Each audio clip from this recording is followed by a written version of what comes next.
battle is over, and we want to thank His Excellency President-elect for giving us the opportunity to come say congratulations message to him and to the team that have fought to give us, everybody, a peaceful election and a successful one.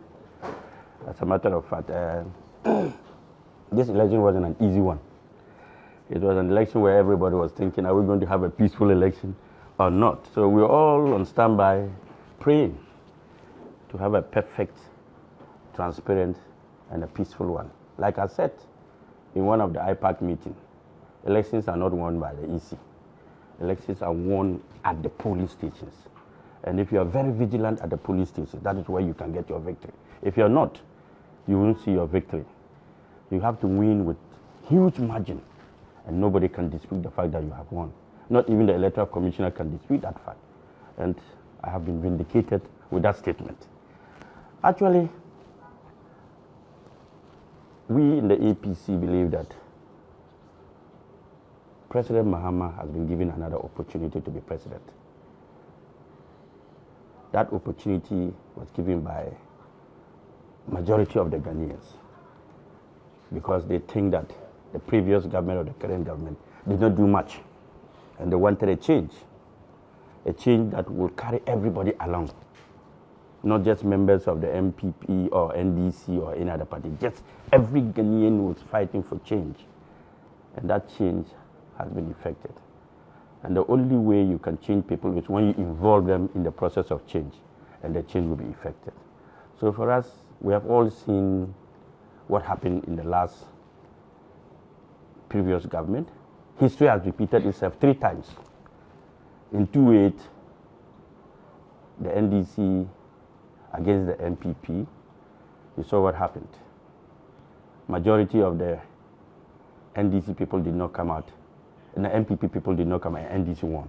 In 2016, it repeated itself again. Majority of the NDC people did not come out, and then MPP won. Today, 2024, history has repeated itself again. What it means is that there has been some break between leadership and grassroots over the period, every party. And we have to take this clue, this example, and this precedence to know that the 2024 elections was not won just by the campaign of the NDC alone, but by the displeasure of many Ghanaians who did not see leadership from the MPP. And they have given the NDC a new life. So you today, as President Mahama, you are the future today, and you are the present today and the future tomorrow. So leadership this time round would determine whether the majority political parties are going to have a say in next coming, or we are going to run back to a military regime. If you perform well, Ghana will move on with democracy. If you don't, then military will rather come in and say, look, we don't even trust these political parties anymore. Because if you look at the election this time, the voter apathy has gone up. Huge. Huge. Many Ghanaians didn't want to vote again. They are not interested in politics anymore. And I said one thing in many of my campaign. I said the election is going to be determined by 2 factors. Factor number 1, the die-hard members of NDC against the die-hard members of MPP. And whichever party comes out with the majority will win. And factor number 2, Ghanaians deciding that they want a third force. And so we are not going to vote for NDC and MPP, and we'll go to a second round and elect a new leader. But the first one came. So for me to you, Mr. President, is that we are all in your hands. Ghanaians are going to watch you your first 3 months. Your first 3 months will determine the future of this country. How you run your first 3 months will be what Ghanaians will be looking up to see whether there will be a change in anything or there won't be a change at all.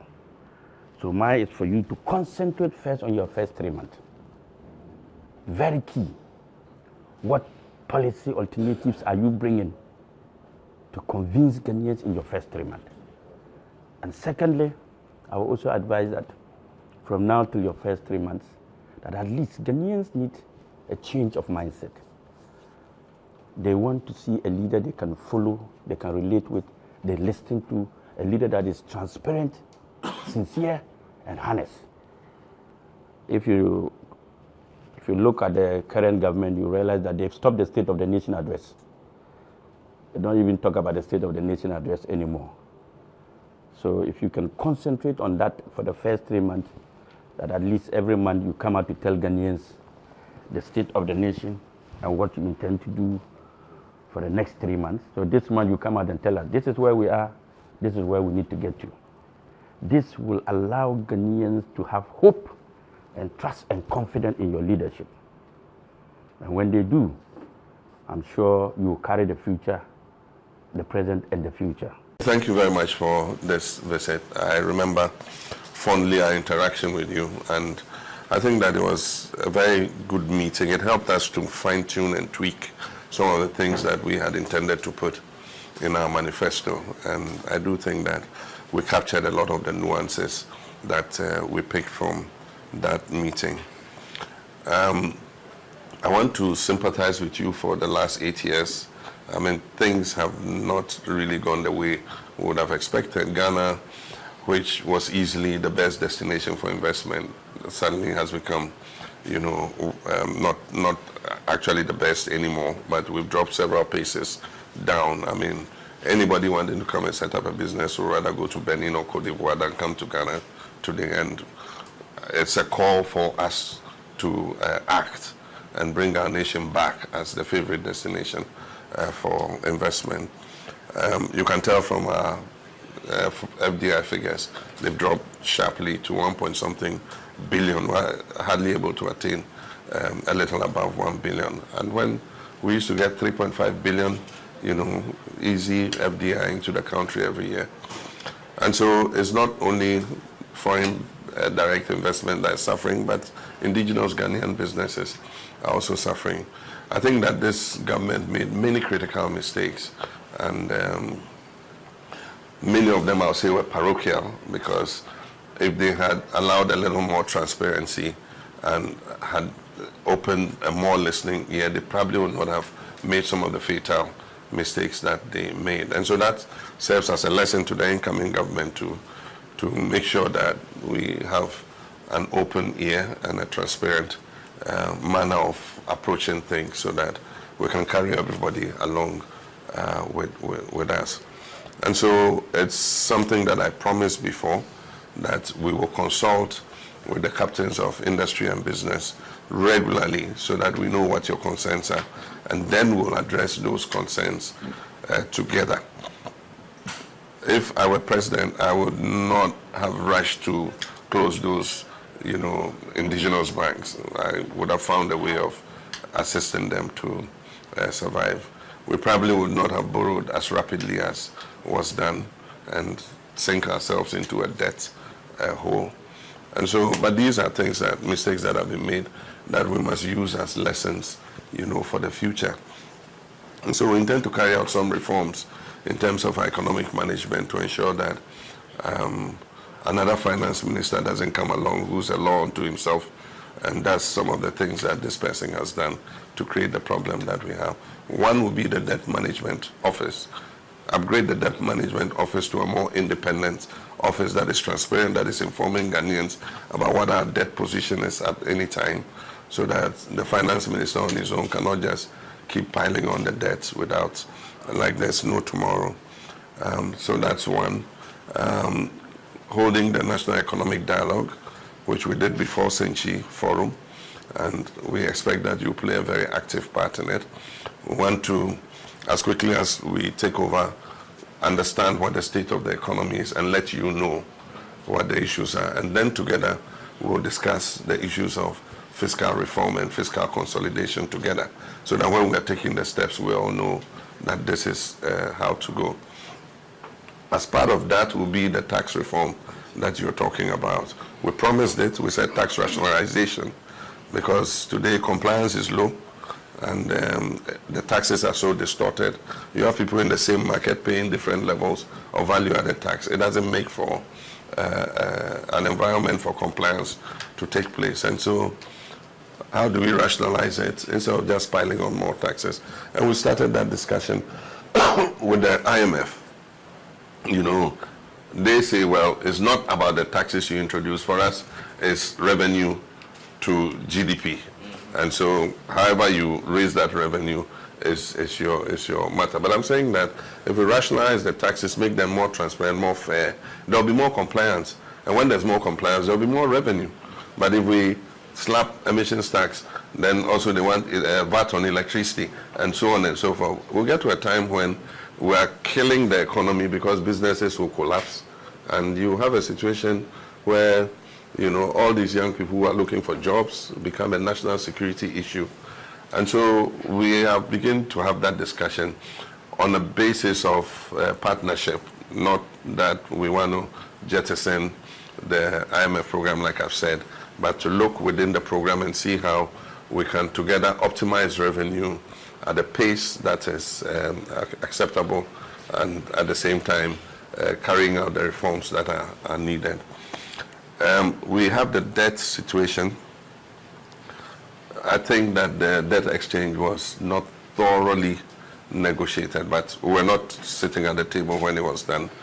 And they themselves realize now that there are humps that are going to be difficult to deal with if we don't find a way of smoothing the curve. Because, I mean, in 2026, we're expected to pay 182 billion CDs. I mean, what's the total budget of government of Ghana? It's less than 200 billion. And so it means the whole budget will go to pay, you know, debt in 2026. I mean, if we default again, it will even be more catastrophic. So we must, as quickly as possible, be talking about how we can deal with those humps. So those are issues that we are discussing with them. The issue Mr. Otinjesi raised is important, especially with the energy sector. It is the Achilles heel of everything that we're doing. It can completely derail everything that we have done with the IMF program and with the debt exchange. The debt keeps piling. The IPPs remain unpaid. We owe on gas. ECG is sick, is the sick man of the whole value chain. 32% commercial and technical losses. There's no utility anywhere in the world that will survive with those kind of losses. And so the energy sector needs urgent surgery if it is to survive. And so we're going to make sure that our energy ministry is taking very drastic measures to make sure that we get the energy sector back on a sustainable footing. And so that's something that we must look at. The other non-tax revenue drivers that bring in significant revenues are all down. The oil and gas sector hounded out all the upstream players. Some of them ran to Cote d'Ivoire and other places. There's been no significant, you know, work in our oil and gas prospects over the last 8 years. You know, but by this time we should have brought on stream more oil and gas so that we can cover more of our gas needs and stop depending on light crude oil, which will bring down the cost of power, you know, and also be able to increase our revenues from non-tax sources.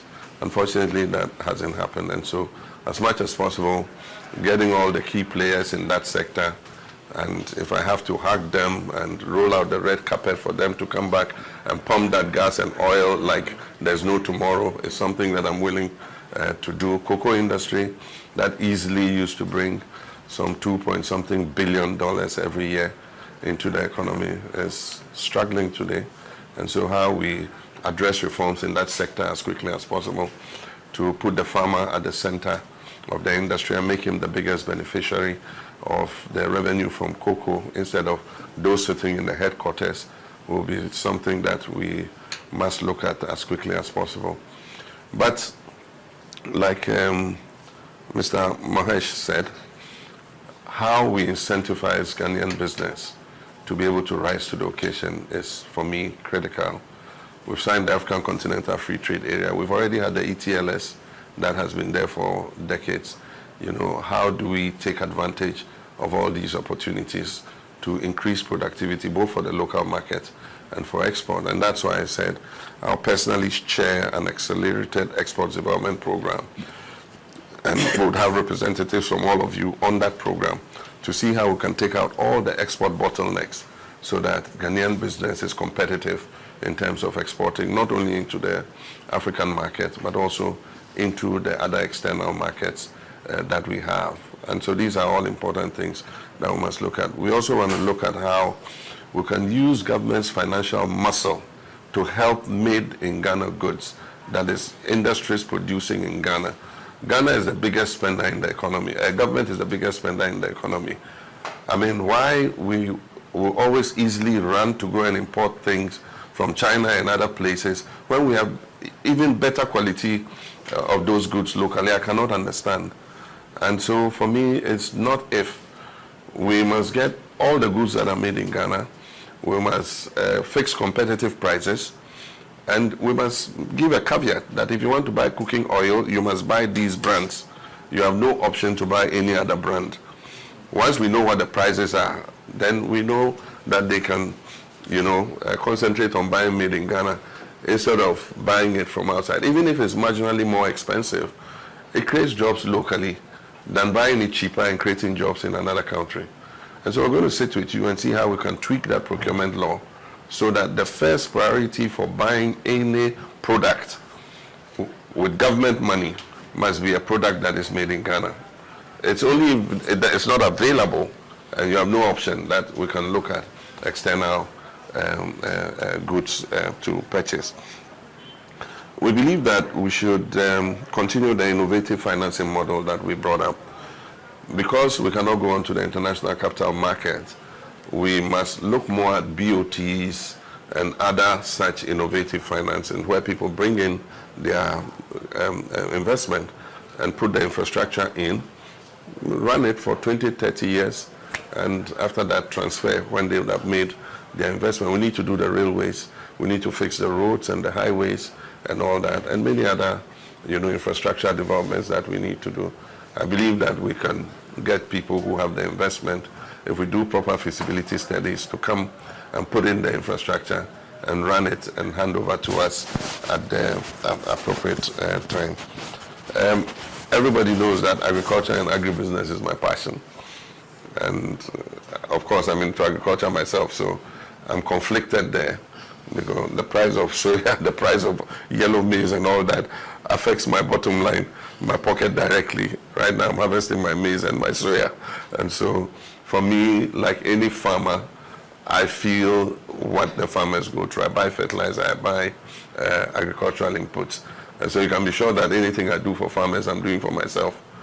And like I said, the missing link in our whole agricultural value chain has been agro-processing and agribusiness. And that is the way to go. We encourage the farmers to produce, we give them subsidized fertilizer, we give them inputs. We're going to give them mechanization support with the farmer service centers.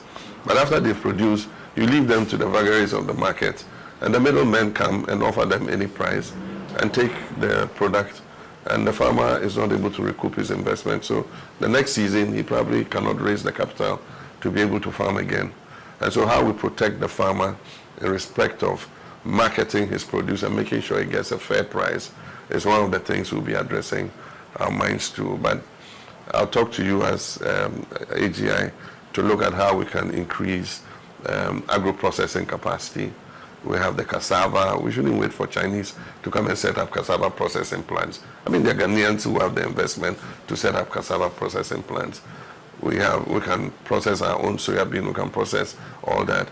We don't need people to come from Asia to come and buy the soybean and process it for us. So how we can challenge our business people to not only produce pure water, mineral water, and open FM stations and things, but to move out into other areas that are profitable, and we have this mindset that business is only for Indians and Lebanese and things. So when you take your money and you're going to open a factory, now could be a factory. That's a factory, the Lebanese in India for Libya, How do we change that mindset? And so AGI, your advocacy must look to see how you bring people who are into trading and commerce. We are all too enamored with trading and commerce. The service industry is there, huge area for investment. Digitalization is there. And I talk about digitalization that is impactful.